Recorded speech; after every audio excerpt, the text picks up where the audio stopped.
Всем привет! Меня зовут Раиса Зубарева, я представитель движения за независимость Саха.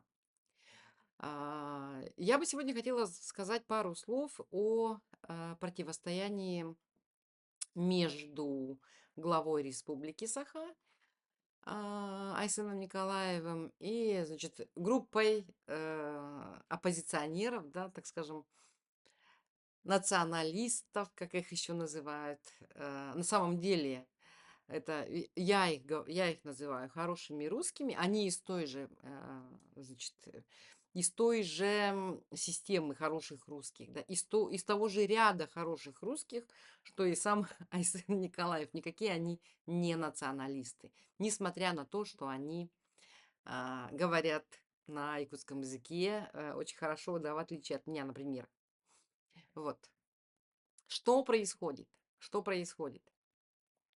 Сразу скажу, что мне отвратительны все эти 3 фигуры, да. Все эти 3 человека глубоко отвратительны, потому что они, на мой взгляд, работают на правительство Российской Федерации. Они, ну, не то чтобы прямо открыто работают на правительство, да, но они работают на интересы Путина, на интересы российской власти. Никакие они не якутские националисты. А, Давайте пройдемся по кандидатуре, коротко, да, по кандидатуре каждого из этих людей. Во-первых, Айсен Николаев.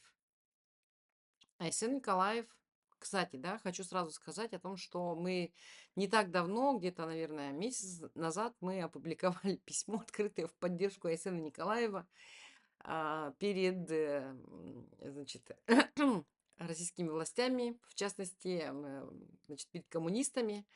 Мы написали о том, что не трогайте нашего главу, мы сами решим, как называть, ну, это было связано с переименованием площади, да, мы сами решим, как называть наши площади. И я хочу сказать, что да, мы должны сами решать, как мы будем называть наши площади, но письмо в поддержку — это был троллинг.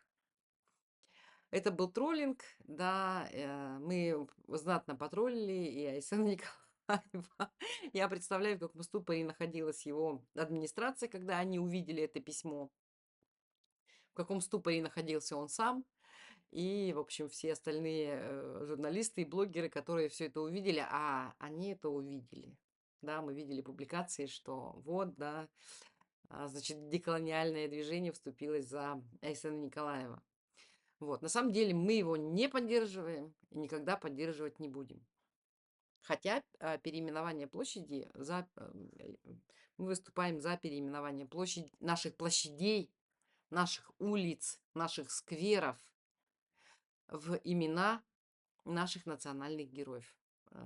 Посмотрите, у нас на канале есть об этом ролики, посвященные этому, и не один. А, Так, что же у нас по поводу Айсена, значит, Николаева? Как только вы видите, что какой-нибудь человек, значит, поддерживает так называемую СВО, вот для меня это сигнал, это четкий сигнал того, что человек никогда не будет хранителем нашей, нашего языка, наших традиций, нашей культуры. Заниматься геноцидом нашего народа могут только предатели. Только предатели. То же самое, что делает Николаев, но он делает это, поскольку он представляет лицо, да, республики, поэтому этого у него очень много. Он держится за кресло, он хочет быть полезным, значит, самому Путину и власти, поэтому он этим заниматься так и будет. Вот. Какие могут быть вообще вопросы? Давайте откроем предвыборную, значит, программу 18 года Айсена Николаева, что из нее выполнено, да? Практически ничего. Давайте откроем предвыборную программу там 23 года, да, что из нее он выполнил, что обещал, да, что обещал, где Ленский мост, где дороги, где образование, где ввод, значит, нового жилья, да, особенно для тех, кто находится, живет в аварийных домах. Где он? Сколько бы они не рапортовали о том, что они переселяют людей, еще осталось огромное количество. Еще осталось огромное количество. Во-первых, эту тему поднял Егор Борисов еще в 2016 году. Тогда, в общем, на всю страну прозвучали очень громкие заявления о том, что Республика Саха одна из первых и единственных открыла все свои данные по количеству, значит, квадратных метров, которые находятся в аварийном, ну, квадратных метров жилья, которые находятся в аварийном состоянии и требуют переселения. Там что-то было около 490 тысяч квадратных метров. Вот. И это было на самом деле... Я считаю, что данные были неполные, потому что если бы тогда правительство Республики Саха обнародовало полные данные, то их бы вообще эти действия никто бы не одобрил. Это бы означало, что 20-летие, практически, да, 20-летие правления Путина никто не занимался благоустройством жителей отдаленных регионов. Это бы означал провал политики вот Путина, да, ну вот этой вот жилищной. Поэтому публиковать данные не стали и дали, наверное, 1/3 всего. 1/3 это 490 тысяч, по-моему, было, да, потому что спустя 2-3 года, мы видели цифры, они доросли до там 1,5 почти миллионов аварийного жилья, квадратных метров. Аварийного жилья. Вы представляете, какие у нас данные, какие данные по Республике Саха? Правительство России тогда выделяло деньги, 99% выделялось на расселение, на строительство, ввод нового, в эксплуатацию нового жилья и расселение тех людей, которые жили в аварийных домах. 99% выплачивалось из бюджета Российской Федерации, из федерального бюджета направлялось нам. 1% только платила республика. И даже те деньги не доходили, не значит, использовались в назначенных целях. Даже эти деньги, они полностью не осваивались. Много раз Генеральная прокуратура писала предписание правительству, что вы не освоили деньги, вы не освоили деньги. Огромное количество.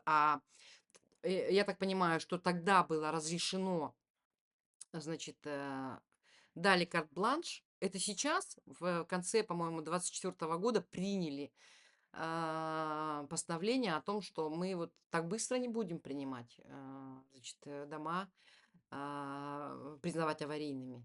Давайте немножко притормозим, да, это дело, потому что, видимо, работы непочатый край, видимо, огромное количество людей все равно живут в домах непригодных для жилья, поэтому они решили это дело приостановить. Тем более, что они видят, что не все средства осваиваются. Поначалу давали 99% приходило из бюджета, как я говорила. Потом стали все сокращать. И сейчас, по-моему, там чуть больше 50% дает российский бюджет, а все остальное должно поступать из республиканского бюджета. Я не знаю, как эти деньги будут изыскиваться, да, сейчас дыры в бюджете, насколько мы знаем, да, не хватает, сокращаются программы, социалка сокращается. Деньги сокращаются на медицину и на образование тоже сокращаются. И огромный долг у Республики Саха перед Российской Федерацией. Я не знаю, откуда они будут изыскивать и каким образом дальше продолжится переселение из аварийного жилья значит, в новые дома. Смотрите, да, сколько говорится, что что они переселяются, что люди переселяются, да, но мы смотрим на этот несчастный микрорайон Звездный. Но это же надо было вот так, да, быстро-быстро, халтурно построить эти дома и заселить туда людей. Во-первых, далеко, инфраструктура не разработана, да, транспортная схема тоже страдает. Потом качество самих домов. Сколько мы видим жалоб, да, от жильцов этого микрорайона, что там холодно, что там, значит, трещины, что там недоделки. И, в общем, все не так радужно, как рапортует, значит, Николаев. Вот. До сих пор, до сих пор. Это 2016 года практически 10 лет прошло, когда было принято решение Российской Федерации, там, по-моему, Степашин был, если я не ошибаюсь, да, он принимал такое решение, что 99% будет оплачивать российский бюджет на переселение из аварийного жилья. 9 лет прошло. Они сократили, значит, выплату, но людей-то не стало меньше. Как 9 лет назад было 490 тысяч, так на этот момент и осталось 490 тысяч. Многострадальный 17-й квартал, так называемый, да, хотя там много кварталов, и третий, там и пятый, и первый, и второй, они там делятся по кварталам. Но общее название 17-й квартал, многострадальный, до сих пор не снесен, не переселен полностью, и до сих пор люди вынуждены жить вот в этих фекалиях, о которых мы говорим. И не только 17-й квартал. Такая же ситуация у нас на Грессе, абсолютно такая же ситуация. Я 8 лет назад уехала из Якутска. Я смотрю нынешние видео, ничего не меняется. Ничего не меняется. Люди как жили в бараках, так и живут в бараках до сих пор. И такая же ситуация барачная у нас на елочке. Например, да, елочка. Давайте, кто еще вспомнит, напишите в комментариях, какие еще у нас значит, районы города подлежат немедленному сносу и переселению. Вот я знаю 17-й квартал, ГРЭС и елочка. Напишите еще, кто что знает. Может быть, там где-нибудь по Новопортовской есть еще, может быть, какие-нибудь дома аварийные. Или, а, ну, я не знаю, напишите еще. Вот. Ну, то есть огромные районы, которые до сих пор за 9 лет не снесены. И это столица. И в столице проживает там треть населения всей республики. А что творится в отдаленных уголках? Да, я даже не могу себе представить. Что творится в арктической зоне, в улусах, которые принадлежат, в селах, на слегах, которые принадлежат к арктической зоне. Мы с вами в прошлом году снимали эти видео с Усть-Неры, да, Устьяны. Это же вообще отвратительно. Люди не должны жить в таких условиях. Но наше правительство, конечно же, имеет наглости рапортовать, что у нас все, все хорошо. Они впереди планеты всей, в общем, да. Ну так вот, значит, такая одна из больших претензий к Николаеву. Ну и мост, да, тут же многострадальный мост Ленский, который тоже уже, тема которого уже затрагивается, я не знаю, лет 20, наверное, да. Ну, не 20, но а, хотя почти 20 лет об этом говорят, да. Хотя почти 20 лет об этом говорят, а его до сих пор нет. И он все говорит, да, нам нужен мост, да, мы построим мост, сроки отодвигаются, цены повышаются, и, в общем, моста нет никакого. А потом и сваи прячутся, да, мы все видели, что у нас на канале тоже, посмотрите, сваи-невидимки были установлены на месте строительства моста. Ну вот знающие люди, там было очень много споров, очень много просмотров, кстати, было этого видео, да, и было очень много споров о том, что да, вот таким образом они укрепляют землю, потому что на этой земле в будущем будет стоять очень тяжелая конструкция. И вбивая сваи, значит, в землю, внутрь прямо пряча ее, да, под землей, они таким образом усиливают береговую, значит, зону, там, где будет стоять этот мост. Ну, посмотрим, что будет дальше, да. критикуют Айсена дальше, и мы критикуем за бесполезные траты на вот этот арктический, а, ну, не арктический, а этот вот центр культуры, да, который он строит, мегапроект. Огромное количество денег тоже туда вкладывается.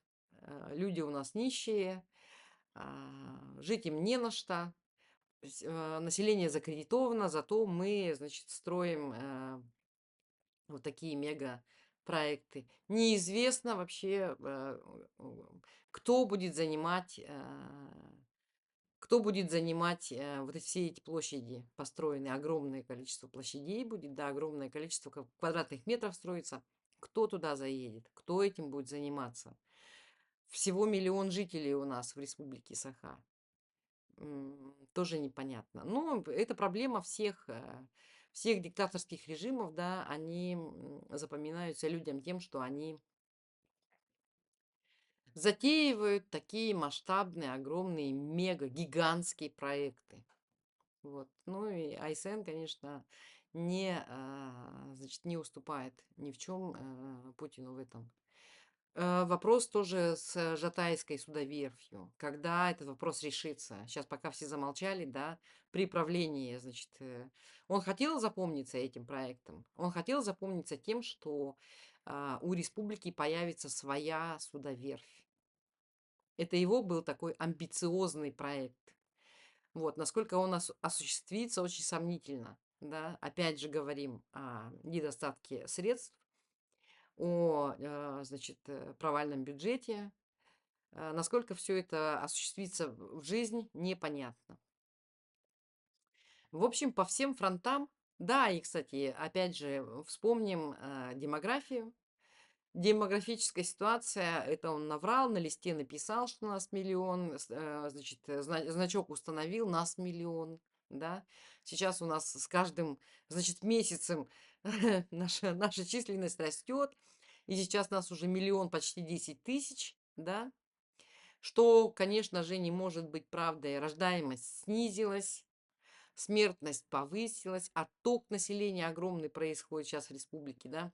Так что даже несмотря на то, что они все эти цифры скрывают, и Сахастат скрывает, врет наглым образом, да, настоящие цифры скрывают. И российская статистика то же самое, да, настоящие цифры скрываются, а людям выдается обман, ложные данные.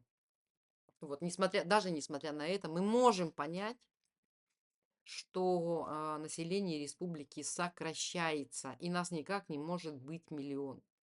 Вот, по последним правдивым данным, 998 тысяч было, или 990, да, 998, по-моему, если я не ошибаюсь, да, напишите в комментариях, если я ошиблась.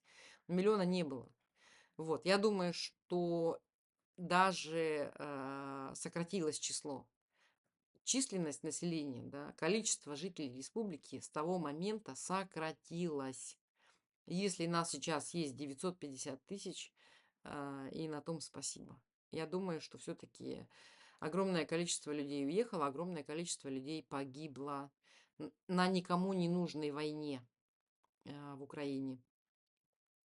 Но это, значит, по Николаеву. Что он еще любит делать? Он любит всем рассказывать, какие мы самые замечательные, самые лучшие, впереди планеты всей, лекарств нет. Собачий вопрос не решен. В образовании происходят отвратительные вещи, такие как, значит, оболванивание наших детей, самая уязвимая, одна из самых, наравне с женщинами и пенсионерами, самая уязвимая группа населения, да, это наше будущее, наше подрастающее поколение, и вот их также всех, значит, подвергают пропаганде. Никто не встал на защиту детей. Я уже не говорю о защите мужчин, да, значит, с мыслями о будущем нашей нации. Никто не встал на нашу защиту, защиту наших мужчин, защиту наших семей, да, от геноцида, от войны в Украине. Никто не встал. И теперь мы плавно переходим, значит, к Паскачину, к его оппонентам. политическим Паскачин и Максимов, Афанасий. Первым делом, да, что нужно понимать по поводу вот этих двух людей. Это, как я уже в самом начале сказала, хорошие русские. Это такие же хорошие русские, как Айсен Николаев.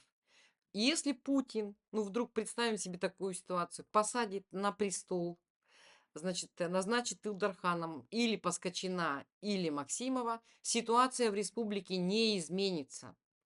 Потому что этим людям нужна власть. Они не будут заботиться о нашей нации. Не будут. Они не будут заботиться о благополучии людей. Нет. Паскачин, значит, да, ну такой, еще раз, якутский националист, как все любят его называть, да. Что с ним связано? Я специально, готовясь к этому эфиру, поговорила с человеком, который родился, работал, учился, работал и жил много лет в Верхневилюйске. Уроженец Верхневилюйского улуса. Так он сказал вот такую одну фразу, да, что Паскачин, что Эверстов– это бандиты. И он сказал, что при Паскачине, при правлении Паскачина, когда он был мэром города Вилюйск и потом главой Улуса стал, ничего положительного в жизни Улуса, в жизни жителей Улуса не случилось. Была большая безработица, был отток, массовый отток. Из-за безработицы был массовый отток населения. Все уезжали в город или в другие улусы, где лучше. Вот. Ну и давайте вспоминаем, значит, коррупционные скандалы, которые связаны с Паскачиным. Это прямо говорит о том, что да, власть бандитская, власть коррупционная, Паскачин коррупционер. Он еще не ментально не, значит, вышел из своих 90-х, когда он мог творить все, что он хотел, да, когда было безвластие и вообще анархия полная в республике. Вот. И сейчас, да, он живет вот в этом, в этих 90-х, в бандитских, когда все можно было. Когда ты мог откупиться от всего того, что ты, значит, натворил. Сейчас то же самое происходит. Вот эти скандалы с строительством домов, да, в котором участвует его невестка, да, и с неожиданным, значит, с неожиданным прекращением дела в отношении нее и в отношении ее мошеннических действий, да, это все отголоски 90-х годов. Настоящий патриот должен понимать, да, настоящий патриот будет выступать за то, чтобы все было законно.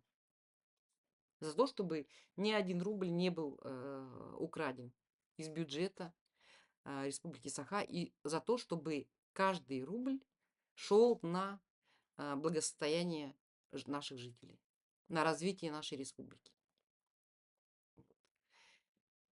Дальше, да, я специально для этого еще посмотрела телегу Паскачина. И он там пишет, да, что мы настоящие русские патриоты. Мы настоящие русские патриоты, а все то, что вы говорите про независимость и отделение от Российской Федерации, это все, значит, болтовня. Это все говорят враги, значит, нашего государства. Какой же это, значит, якутский националист? Это русский националист. Да, и если придет, если в Республике Саха развернет свою деятельность, она у нас уже есть русская община, я боюсь, что этот человек будет с ней сотрудничать, с русской общиной, возглавит ее, значит, какое-нибудь одно из отделений с большим удовольствием. Это человек, которому просто нужна власть. Для чего? Для того, чтобы обогащаться. Вот и все. Теперь посмотрим на нашего небезызвестного Манчары, да, Афанасия Максимова. Афанасия Максимова. Открываем его инстаграм-страничку. Вот весь 2021 год если даже не начиная там с 19 года, Афанасий Николаевич Максимов а, очень много сделал, значит, комплиментов нашей власти. Очень много комплиментов в отношении Айсена Николаева. Вот Айсен Николаев такой, Айсен Николаев секой, Айсен Николаев заботится о народе. Мудрый Айсен Николаев, в общем, принимает мудрые решения. Столько комплиментов я, наверное, видела только у Z-патриотов в отношении Владимира Путина. Вот. Айсен Николаев, то, что он сейчас начал такую кампанию против Николаева, говорит о том, что, да, свернулась его бизнес-деятельность, да, не прошли, значит, не прошли его компания «Сахатек», не прошла, никаких слушаний, в общем, ничего у него не получилось с этой компанией, да. Прибыль 0 рублей, мы смотрим, читаем в торпозах. А, Огромные, да, амбициозные планы по заработку, по, значит, возвращению в большой бизнес, да, но все это, значит, все это, и даже ему вот Джулустан Семенов даже ему не помог. И китайцы ему тоже не помогли. Поэтому он развернулся и начал поход против Айсена Николаева, против того, кто не дал ему заработать. Это такой же, значит, пехотинец Путина, Афанасий Максимов, один в один. Такой же хороший русский Z-патриот. Такой же человек, который поддерживает войну. Человек, который напрямую участвует в геноциде нашего народа. Он поддерживает войну в Украине. Он поддерживает отправку туда наших парней. Он поддерживает смерть наших парней. И называет себя якутским националистом. Да, он говорит, что вот мы заботимся, значит, о нашем народе, о нашей республике. Где же ты заботишься? То, что ты говоришь на якутском языке, еще не говорит о том, что ты заботишься о ком-то. Этому человеку, так же как Паскочину, видимо, нужна власть. Нужны деньги, да? Потому что власть равно деньги. Власть равно деньги. Ничего, значит, хорошего в этих двух людях лично я не вижу для будущего нашей республики. Более того, скорее всего, они могут даже объединиться против национально-освободительного движения, которое возникнет в Республике Саха после распада Российской Федерации. Когда республика будет заявлять о своем выходе из состава Российской Федерации. Нет, кстати, да, эти люди, они как раз-таки снова в 150-й раз переобуются и в 150-й раз заявят о своей, значит, прямо противоположной позиции. Они скажут, вот мы якутские националисты, мы всегда выступали за то, чтобы, значит, наша республика была независимой от Москвы. Хватит кормить Москву. Выйдут они, скорее всего, с такими лозунгами на площадь, на самую главную площадь республики. Поэтому не поддавайтесь, не верьте. Ни одному слову этих людей верить нельзя. Они свое показали. И вообще, во-первых, они свое показали, да, настоящее лицо. Мы по делам их смотрим. Во-вторых, это люди старой формации. Это люди из 90-х, это люди прошлого. Вот, поэтому таких людей к власти подпускать вообще нельзя. Вот, да, и давайте не забывать, что Афанасий Николаевич Максимов был судим. Я надеюсь, что в будущей независимой республике Саха во власти не будет ни одного человека, у которого была бы запятнана репутация. Любой судимостью. Любой судимостью. Любое подозрение в нечестных действиях, в нарушении закона оно будет, значит, караться тем, что, да, людей не будут допускать, люди не будут допущены во власть. Люди не будут допущены к каким-то высоким постам. Вообще к управлению государством. Никто. Вот. И он, конечно, Афанасий Максимов, конечно же, сейчас всем рассказывает о том, что это было незаконно, о том, что это был политический заказ Штырова, да. И, ну окей, если это был политический заказ Штырова, а время Штырова уже закончилось, звезда, как говорится, закатилась, да, то почему же сейчас ни один суд не снимает судимости с Афанасия, значит, Николаевича? Почему? Вот он приходит на эфиры и вот с таким вот возмущением об этом говорит. Вы представляете? И они же не сняли с меня ни одной судимости. Какие хамы! Может быть, и все-таки для этого есть какие-то основания, чтобы не снимать судимость? Я хочу спросить у наших слушателей, зрителей. Вот поэтому ни одному слову, ни первого, ни второго, ни третьего верить нельзя. Да? Давайте посмотрим, чем это все закончится. Скорее всего, ничем, потому что Айсена Николаева Путин не снимет. Сейчас вот предстоят выборы губернаторов, да, во многих регионах, вот. Но у нас выборы будут, по-моему, только через 3 года.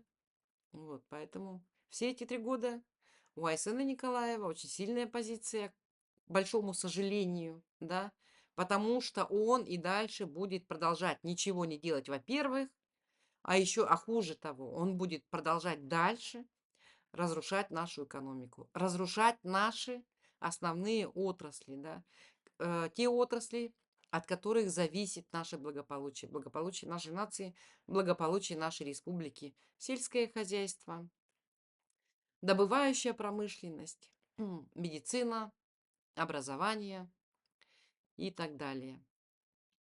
Вот. Я думаю, да, что все эти вот, значит, потуги Паскочина и Максимова, они тщетны. Можно смотреть на все это со стороны и просто наслаждаться зрелищем. Спасибо вам большое, что вы смотрите наш канал. Хочу поблагодарить. Хочу попросить вас поставить, как обычно я это делаю, поставьте лайк, прокомментируйте. И, значит, этим самым вы поможете продвижению нашего канала. Вот, в ссылке сегодняшнего дня мы начинаем сбор пожертвований на продолжение работы нашего канала. Вот, поэтому вот по всем тем ссылкам, которые я оставлю в описании к этому видео, вы можете оказать нам посильную помощь. Вот, нам она будет очень нужна. Спасибо за внимание. До скорых встреч!